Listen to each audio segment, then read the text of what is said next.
Cease fire, cease fire, cease fire, युद्ध विराम, युद्ध विराम, युद्ध विराम। भारत और पाकिस्तान के बीच युद्ध विराम की घोषणा हुई और यह घोषणा किसी और ने नहीं की, यह घोषणा की अमेरिकी राष्ट्रपति डोनाल्ड ट्रंप ने। और देखिए, जैसे ही ट्रंप ने घोषणा की, सीन पूरा बदल गया। सारी मिसाइलें जो एक दूसरे देशों के ऊपर तानी जा रही थी, वे सब वापस चली गई हैं। भारत ने अनाउंस किया है कि सीज फायर हो गया है। The Director General of Military Operations of Pakistan called the Director General of Military Operations of India at 15:35 hours earlier this afternoon. It was agreed between them that both sides would stop all firing and military action on land and in the air and sea with effect from 1700 hours Indian Standard Time today.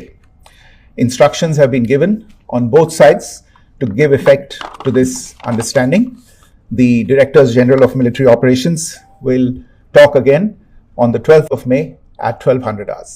लेकिन पहले उन्होंने इंतजार किया Trump महोदय का कि वह घोषणा करें और उसके बाद हम आकर ये बताएं अपनी जनता को कि हाँ, हम तैयार हो गए हैं युद्ध विराम के लिए। यह एक बिल्कुल दूसरे ढंग का नजारा है। नमस्कार दोस्तों, मैं भाषा और आप देख रहे हैं बेबाक भाषा पे दो टूक कार्यक्रम।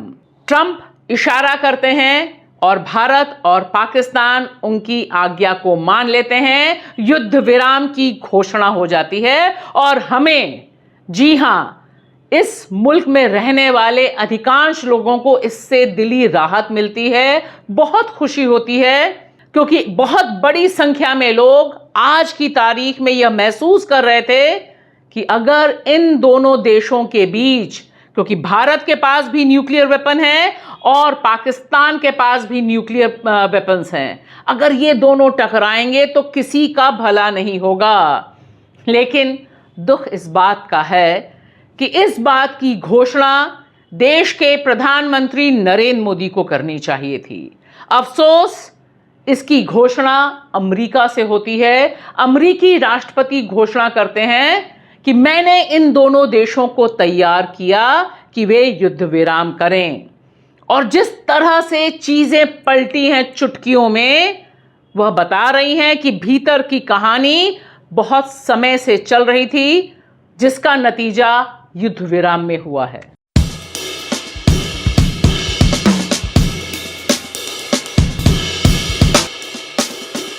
युद्ध विराम हो गया, हम खुश हैं। लेकिन बेचारे नफरती एंकरों और टीवी चैनलों का क्या होगा, जो सुबह से शाम तक कभी इस्लामाबाद फतह करा रहे थे, कभी कराची, कभी रावलपिंडी, कभी बता रहे थे कि भारत की सेना पाकिस्तान में घुस गई है। ये बेचारे नफरती चिंटू और नफरत के सौदागर अब अपनी दुकान कहाँ चलाएंगे? इनके तो चेहरे ही बिल्कुल बैठ गए हैं। उनको समझ ही नहीं आ रहा है कि उन्होंने तो इतने एआई इमेजेस बना रखे थे, उनका क्या होगा?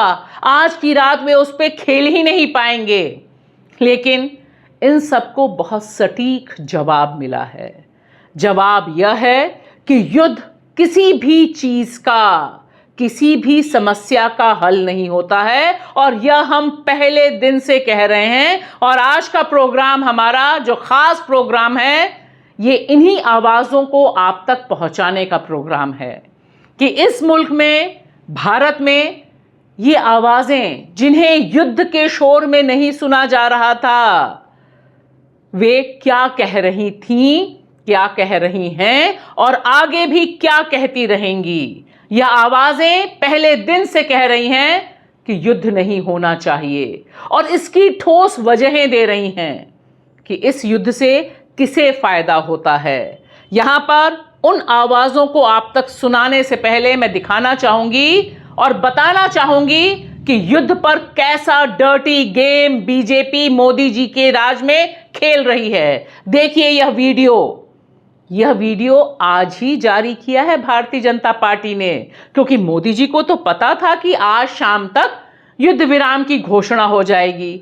फिर वह युद्ध की सवारी कैसे करेंगे और कांग्रेस पर कैसे वार करेंगे, यह जो घिनौना वीडियो बीजेपी ने बनाया, यह बता रहा है मानसिकता को, और यह भी बता रहा है कि भारत सरकार तो जानती थी कि समझौता होने वाला है, क्योंकि एक रात का 1 घंटे की यह डील नहीं है। यह डील एक प्रोसेस का नतीजा है जो हमारे सामने आई है। युद्ध के माहौल में शांति के दीवानों की आवाजें सुनिए। सबसे पहले सुनिए ललिता रामदास, जो नारीवादी पीस एक्टिविस्ट हैं और नौसेना के परिवार में जन्मी और उसी में आगे बढ़ी हैं। क्या कह रही हैं वह इस सीज फायर पर? नमस्कार, मैं हूँ ललिता रामदास। मैं एक 85 साल की फौजी बेटी और फौजी पत्नी हूँ। मेरे पिताजी एडमिरल रामदास कटारी भारत के सबसे पहले नौसेना के अध्यक्ष थे और मेरे पति लक्ष्मी नारायण रामदास 13वीं नौसेना के अध्यक्ष। अभी अभी खुशखबरी मिली है कि भारत और पाकिस्तान दोनों एक समझौता पर पहुंच चुके हैं कि अभी सीज़ फायर होगी, और मैं ये उम्मीद करती हूँ कि हमारी दोनों देशों के लिए, हमारी आबादी के लिए और हमारी विश्व के लिए ये प्रक्रिया जारी रहेगी। हम बातचीत करेंगे और हमारे जितने भी समस्याएं हैं उसको हम बातचीत से और बारूद और बम से नहीं सुलझाएंगे। हम सबको, पाकिस्तानी या हिंदुस्तानी, बुजुर्ग या बच्चे, मर्द या औरत, शहर या गांव में, हमें एक साथ कहना होगा, हमारी जो आपसी समस्याएं हैं उनका हमें हल ढूंढना पड़ेगा। कश्मीर का समस्या हम सभी लोगों को खूब त्रास दिया है और नुकसान पहुंचाया है। इसका भी बैठ के हमें हल ढूंढना पड़ेगा और ये तय कर लें, हम एक दूसरे को मारेंगे नहीं। हम एक ही लोग हैं। वैसे खाना पीना, हमारी अलग अलग जो धर्म है दोनों देश में मिलते हैं, सब कुछ हमारी इतनी कड़ी रिश्ताएं हैं, कैसे इसको भूल सकते हैं।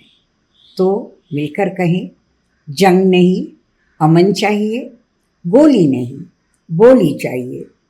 जल, जमीन, जंगल पर हमला बंद करो और पानी को हथियार के रूप में इस्तेमाल मत करो। साथ ही सुनना जरूरी है इन शांति के दीवानों की आवाजें भी, जो हमने पहले रिकॉर्ड की थी जब तक ट्रंप महोदय ने यह सीज फायर अनाउंस नहीं किया था।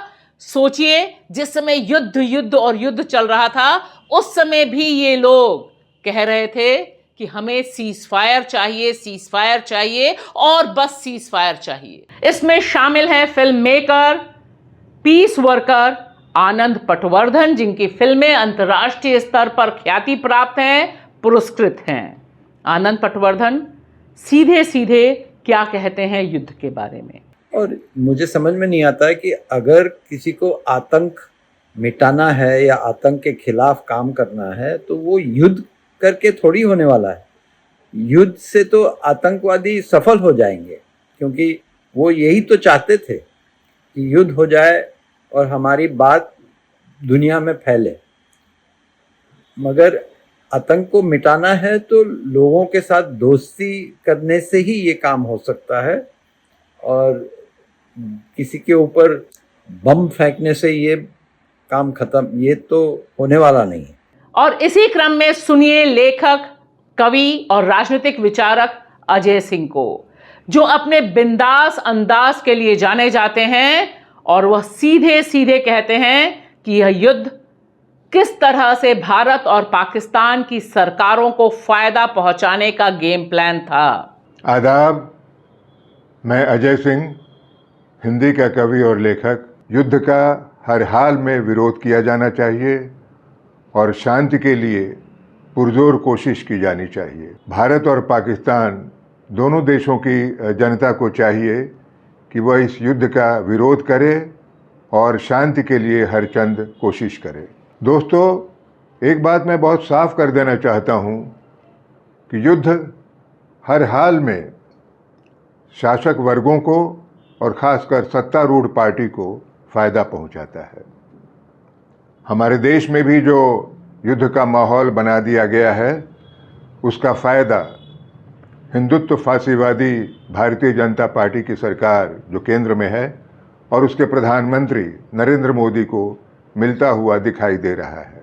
और इसका असर कुछ ही महीने बाद जो बिहार विधानसभा का चुनाव होने वाला है, उसका असर उस पर दिखाई पड़ सकता है। और उस विधानसभा चुनाव को जीतने के लिए भाजपा ने एड़ी चोटी का जोर लगा रखा है। तो ये युद्ध का जो माहौल बना हुआ है, वह माहौल भारतीय जनता पार्टी के लिए और नरेंद्र मोदी के लिए बहुत फ़ायदेमंद है और इसका हर उस व्यक्ति को विरोध करना चाहिए जो अमन पसंद है और जो यह चाहता है कि भाजपा को किसी भी हालत में इसका फ़ायदा न मिले। दूसरी बात मैं ये कहना चाहता हूँ दोस्तों कि ये युद्ध की जो शुरुआत हुई है, पहली बात तो ये है कि युद्ध की ये शुरुआत होनी ही नहीं चाहिए थी और भारत को पाकिस्तान पर जो हवाई और मिसाइल हमला जो उसने किया वह नहीं करना चाहिए था। सीधी सी बात है कि पहलगाम में 22 अप्रैल 2025 को जिन अज्ञात बंदूकधारियों ने 26 सैलानियों की हत्या कर दी थी, उस हत्या का बदला लेने के इरादे से यह कार्रवाई की गई है, जबकि होना ये चाहिए था कि उस घटना के लिए केंद्र की भारतीय जनता पार्टी सरकार और प्रधानमंत्री नरेंद्र मोदी को कटघरे में खड़ा किया जाना चाहिए था और पूछा जाना चाहिए था कि ये हमला क्यों और कैसे हुआ या कराया गया और इसकी जवाबदेही और जिम्मेदारी किसकी है। गौर करिए कि जब से ये लड़ाई का माहौल बना है, यह सवाल एकदम से पीछे चला गया है कि उस 22 अप्रैल को हमला किन लोगों ने किया और कैसे हुआ। और उस कश्मीर में जहां चप्पे चप्पे पर सुरक्षा सैनिक तैनात हैं, उस मौके पर एक भी सुरक्षा सैनिक मौजूद नहीं था और इसे सिर्फ सुरक्षा की मामूली चूक कह करके टाला नहीं जा सकता। इन बातों से नज़रअंदाज करने के लिए ज़रूरी है कि दोनों देशों के बीच में इस तनाव को पैदा किया जाए। मैं जो कहना चाहता हूं वो ये कि भारत की तरफ से पाकिस्तान पर और पाकिस्तान की तरफ से भारत पर जो हवाई और मिसाइल हमले किए गए हैं, उनमें दोनों देशों के नागरिक अच्छी खासी संख्या में मारे गए हैं और ये बहुत ही दुखद और निंदनीय है और इसे हर हाल में रोका जाना चाहिए। भारत और पाकिस्तान परमाणु शक्ति संपन्न देश हैं, दोनों के पास परमाणु बम है। तो ऐसी स्थिति में यह ज़रूरी है कि इस लड़ाई को, तनाव के इस माहौल को हर हाल में रोका जाए और भारत और पाकिस्तान दोनों देशों को समस्याओं का हल करने के लिए राजनीतिक और राजनयिक स्तर पर कोशिश करनी चाहिए। दोनों देशों को, उनके नेताओं को आपस में मिल बैठ कर के बातचीत करनी चाहिए और इस मसले को, जो तनावपूर्ण जो रिश्ता बन गया है, उसको एक राजनीतिक और राजनयिक स्तर पर इसका हल निकाला जाना चाहिए और युद्ध को हर हाल में रोका जाना चाहिए। युद्ध विनाशकारी है दोनों देशों के लिए और दोनों देश बातचीत की टेबल पर आएं और बातचीत के जरिए इस मसले को हल करें। इसके लिए दोनों देशों की जनता को, खास करके जो अमन पसंद जनता है, उसे कोशिश करनी चाहिए। एक बात मैं और कहना चाहता हूं कि युद्ध से आतंकवाद का खात्मा नहीं किया जा सकता। युद्ध और आतंकवाद दोनों अलग अलग चीज़ें हैं और दोनों के निपटने के लिए या दोनों का काम लेने के लिए अलग अलग तरीके हैं। और अगर हम आतंकवाद का खात्मा करने के लिए युद्ध की रणनीति पर चलते हैं तो हमें यह ध्यान रखना चाहिए कि यह हिंसा और प्रतिहिंसा को बढ़ावा देगा और आगे चल कर के स्थितियां और बेकाबू और बेलगाम हो सकती हैं। हमारी कोशिश ये होनी चाहिए कि वह नौबत ना आए और बातचीत के दरवाजे हमेशा खुले रहें। और साथ ही सुनिए गौहर रज़ा को। गौहर रज़ा जो शायर हैं, जो वैज्ञानिक हैं और लंबे समय से भारत पाक मैत्रेयी के लिए काम करते रहे हैं, इन्होंने किस तरह से साहिर को याद किया युद्ध में शांति की राह निकालने के लिए। कोई भी बड़ा फिलोसोफर, थिंकर या कोई पोएट ही ले लें अगर हम, यानी शायर या कवि ले लें दुनिया भर के, उनमें से शायद ही कोई ऐसा हो जो जंग के साथ खड़ा हो। सब अमन के साथ खड़े हैं। लेकिन ऐसे वक्तों में अपने दिमाग को ठंडा रखना, अपनी सोच को सही दिशा देना बहुत मुश्किल काम होता है, आपके लिए भी, मेरे लिए भी और सबके लिए। पर हमें ये याद रखना चाहिए कि एक किताब थी जिसको माना जाता है कि वो इतिहास की पहली किताब थी, और उसकी शुरुआत के पेजेस में हेरोडोटस लिखता है कि एक राजा जो जीत गया था जंग, उसने बेड़ियों में लाए गए दूसरे राजा से जो हार गया था जंग, उससे पूछा कि तुम जंग के साथ हो या अमन के साथ। उसका जवाब था कि कोई कैसे जंग के साथ हो सकता है जबकि अमन में बेटे बाप की अर्थी उठाते हैं और जंग में बाप बेटों की अर्थी उठाते हैं। हमें याद रखना चाहिए उस माँ के बारे में जिसका बेटा सरहद के ऊपर मौजूद है, देश की रक्षा के लिए, हमारी रक्षा के लिए, हम चैन से सो सकें इसके लिए। हमें याद रखना चाहिए कि उन घरों में जहाँ ताबूत लौट करके आते हैं, वहाँ जिंदगी किस तरह से हमेशा के लिए तबाह हो जाती है हमारे लिए। और हमारे यहाँ का एक बड़ा शायर साहिर लुधियानवी तो जंग की बेहतरीन डेफिनेशन देता है, उसकी परिभाषा देता है और कहता है कि टैंक आगे बढ़ें कि पीछे हटें, कोक धरती की बांझ होती है, फतेह का जश्न हो के हार का सोग, जिंदगी मैयतों पर रोती है। इसलिए शरीफ इंसानों जंग टलती रहे तो बेहतर है कि हर इंसान अमन और शांति चाहता है, अपनी जिंदगी प्यार और मोहब्बत से गुजारना चाहता है। जंगें खत्म कर देती हैं, तोड़ देती हैं उन खूबसूरत महलों को जो सोच के हमने बनाए होते हैं इंसानी तरक्की के लिए। ऐसे में जब हमारी फौज की तरफ से ये बयान आता है कि हम डी एस्केलेशन चाहते हैं, हम जंग नहीं चाहते हैं, याद रखें कि दोनों मुल्क न्यूक्लियर आर्म्ड हैं।